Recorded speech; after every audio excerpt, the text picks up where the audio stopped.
आपने हमारे लिए वक्त निकाला। प्रिसाइसली जो हम बात कर रहे हैं वो ये है कि एक जानिब भारत को जब मार पड़ती है, और यहाँ पर लद्दाख में ऐसा पहली दफ़ा नहीं हुआ, यहाँ पर होता रहता है। भूटान की बात करें, वहाँ पर डोकलम में जो हुआ चीन ने भारत के साथ किया वो सबके सामने, और एक हिस्ट्री है 1962 से शुरू हो रहा है सारा कुछ।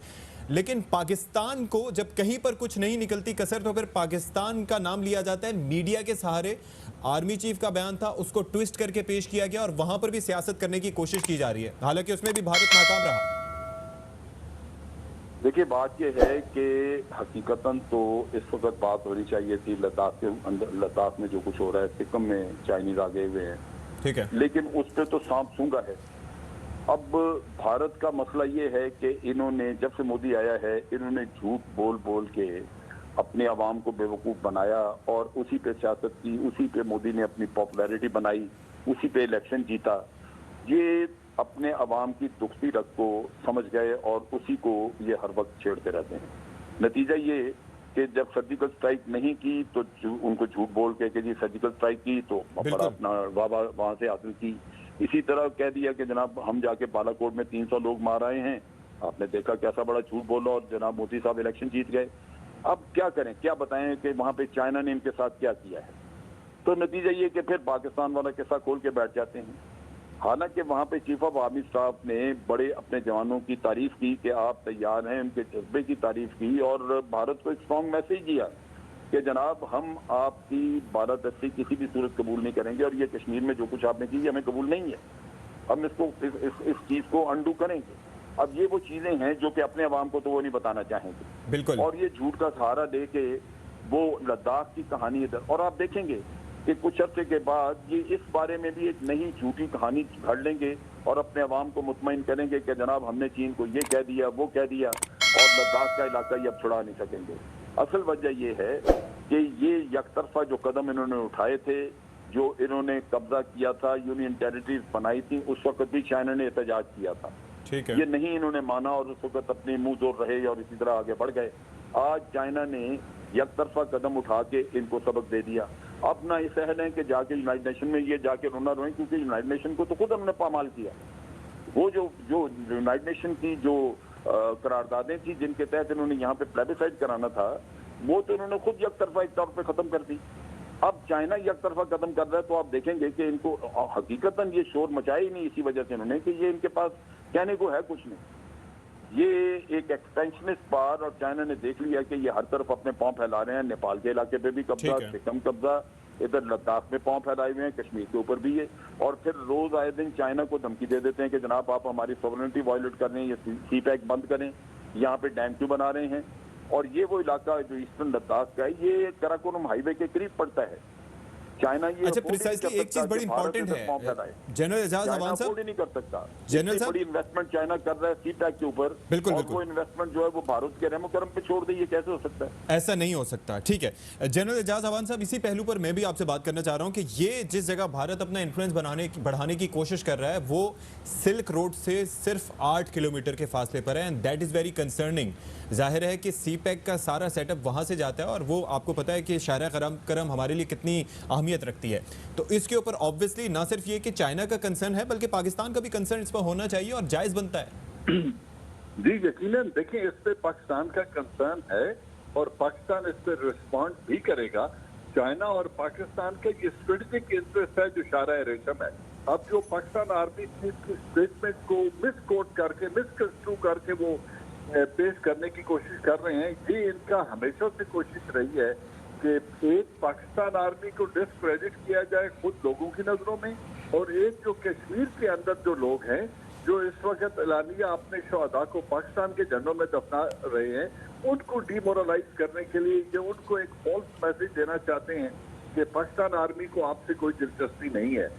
मेरा ये ईमान है और मुझे यकीन है कि एक सीपाही से लेके पाकिस्तान आर्मी चीफ तक कोई भी शख्स हिंदुस्तान के साथ कश्मीर के ऊपर किसी किस्म की कोई लचक दिखाने को तैयार न है न होगा।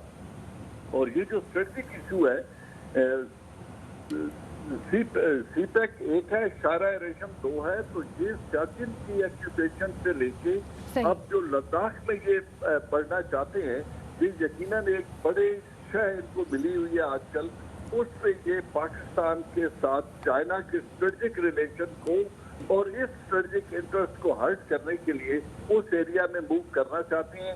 न इनको चाइना मूव करने देगा और न पाकिस्तान मूव करने देगा, क्योंकि ये हमारी एक स्ट्रेटेजिक वल्नरेबिलिटी बनती है अगर हम इस पर खामोश रहें।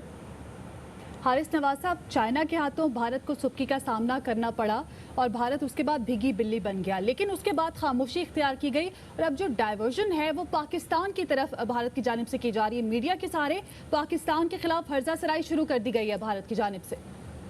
जी, और उससे आप ये देखें ना कि कितने इनकी ज़हनी पस्तगी है कि ये बात कर रहे हैं कि पाकिस्तान का एक कबूतर पकड़ लिया है, वो जासूसी करने आया था। इनकी मीडिया का इनका हाल है।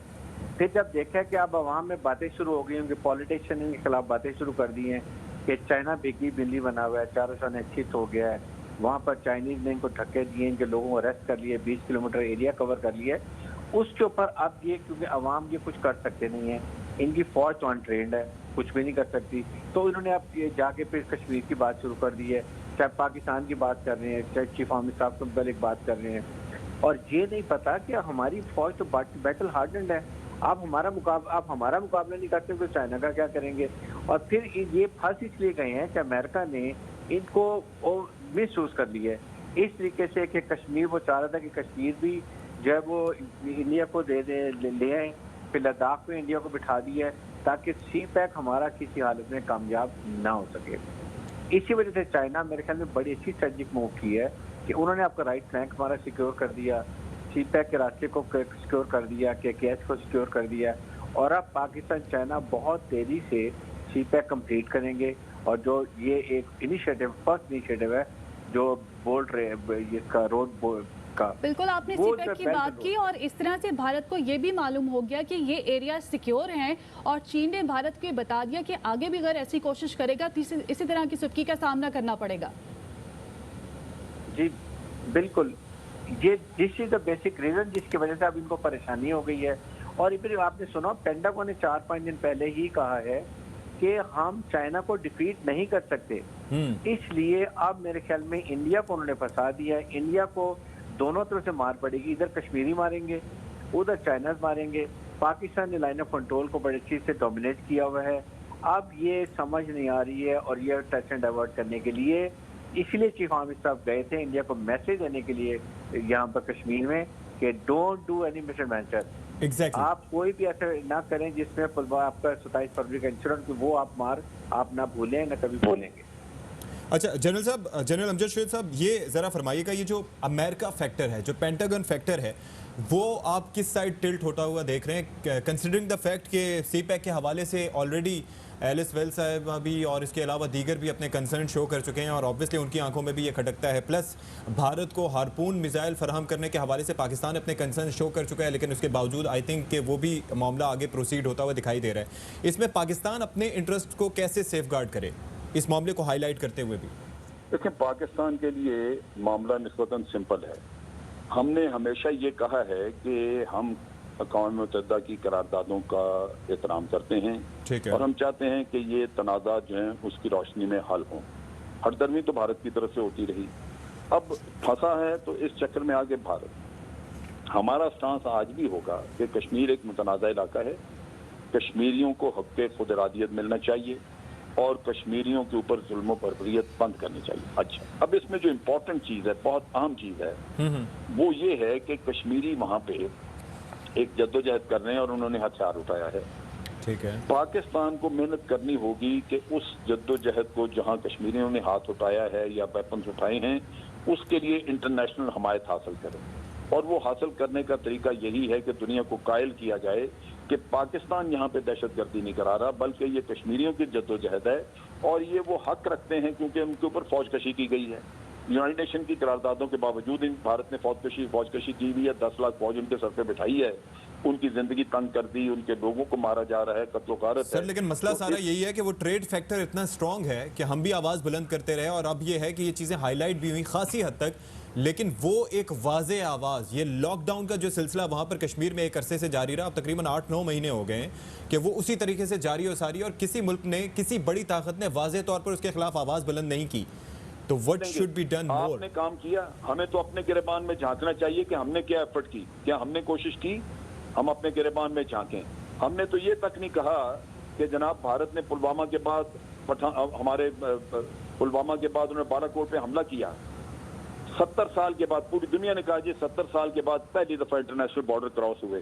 ठीक है, आपने अभिनंदन के बारे में तो छलांगे लगानी शुरू कर दी, लेकिन दुनिया को ये ना पूछा कि जनाब ये हमारी जो सॉवरेनिटी वायलेट हुई है ये क्यों हुई है, और उन मुल्कों से जाके आपने क्यों नहीं बात की जिन्होंने ये कहा था कि India retain the right to retaliate, India will retain the right to retaliate even tomorrow. आप रोजाना रोना रोते हैं कि फॉल्स फ्लैग ऑपरेशन करेंगे, क्यों ना करें वो, जब आपने अपनी सॉवरेनिटी के लिए रोना रोया ही नहीं। आपको चाहिए था अमेरिका के साथ जाके बात करते कि जनाब आपके पास क्या सबूत था, आपने कैसे कह दिया भारत को कि you retain the right to retaliate. आप फ्रांस से बात करते, आप ऑस्ट्रेलिया से बात करते, आपने तो किया ही कुछ नहीं। Because when we asked for the proofs, so they stayed quiet. कोई उन्होंने प्रूफ नहीं दिया कि हमले में हम लविस थे। उसके बाद असलहे का पता चला कि जो बारूद इस्तेमाल हुआ वो वहाँ का मुकामी था, जो नौजवान था वो वहाँ का मुकामी था, and he had a history. जिन्होंने इजाजत दी उनको कन्फ्रंट करना चाहिए था कि आपने कैसे कह दिया सबूत के बगैर के पाकिस्तान पे हमला कर दो। ठीक है, ये चीज आज मुसल्लमा है उनको, ये इसको कहते हैं न्यू नॉर्मल। ये दुनिया ने उनको एक इजाजत दे दी, क्यों ना करें वो फॉल्स फ्लैग ऑपरेशन। जब आप अपना होमवर्क नहीं करते तो दूसरा तो इसको इस्तेमाल करेगा। आपने सिर्फ ठीक है, अब जरा ये फरमाइएगा करंट सिचुएशन पे रहते हुए, जाहिर है कि ये जो सिचुएशन है भारतीय यानी कि वजीर आजम साहब की बात करें, उनके सियासतदानों की बात करें, ऑपोजिशन की जानिब से भी कहा जा रहा है कि वो अपने अवाम को बेवकूफ़ बनाने की कोशिश कर रहे हैं पाकिस्तान पर ये मामला डाल के। हालांकि पाकिस्तान फैक्टर इसलिए इंपॉर्टेंट तो हो सकता है कि पाकिस्तान जाहिर है कि सी पैक में एक क्लोज एलाई है, चीन का पुराना और करीबी दोस्त है, लेकिन उससे हटके इस मामले पर पाकिस्तान का कोई किरदार नहीं था, लेकिन फिर भी ब्लेम पाकिस्तान के ऊपर बयानात को तोड़ मरोड़ करके पेश किया जा रहा है। तो ये I think they need to understand that. ये चीज नहीं वो समझेंगे। उसकी बुनियादी वजह यह है कि उनके अवाम की साइकी में पाकिस्तान और मुसलमान दुश्मनी इतनी बढ़ा दी गई है, और वो कमजोर पहले छुपी हुई थी, पहले इतनी वाज़ेह नहीं थी, लेकिन जब से ये आरएसएस का दहशतगर्द उनका बना है प्राइम मिनिस्टर, इसने उसको अपने सियासी मकासद के लिए इतना ज्यादा इस्तेमाल किया है कि पाकिस्तान के बारे में कोई भी वो झूठ बोले, वो उनके कान भारतीयों के सुनना चाहते हैं, हिंदू पॉपुलेशन के कान ये सुनना चाहते हैं, वो हर झूठ पे आंखें बंद करके यकीन करेंगे और उसको एंजॉय करेंगे, सेलिब्रेट करेंगे। ये जो स्ट्राइक आप सर्जिकल स्ट्राइक का ले लीजिए, उसका कोई नामो निशान नहीं था पाकिस्तान साइड पे, लेकिन जनाब भारत में वो खुशियां मनाई गई क्योंकि झूठ था। Exactly. कान सुनना चाहते थे, ये झूठ सुना और उसके बाद सेलिब्रेशन शुरू हो गई। तो ये उनको पता है कि ये बेवकूफ कौम है, इसको पाकिस्तान दुश्मनी पे जितना जी चाहे हम निचोड़ सकते हैं, यूज कर सकते हैं, और वो आपके हाथों यूज भी होगी। जनरल एजाज अवान साहब, सर ये फरमाइएगा, फाइनल मिनट है, कि आप क्या समझते हैं कि अब पाकिस्तान का लाएमल इस सिचुएशन में क्या होना चाहिए? जाहिर है कि भारत को सुबकी हो रही है, पाकिस्तान का नाम बदनाम करने की फिर कोशिश हो रही है, बयानात को तोड़ मड़ोड़ कर पेश कर रहे हैं, लेकिन इंटरनेशनल लेवल पर हम टिल्ट भी देख रहे हैं कि जो इंटरनेशनल ताकतें हैं उनका टिल्ट किसकी जानिब है। उस सूरत में अब पाकिस्तान क्या करे? चीन तो हमारे साथ है ही।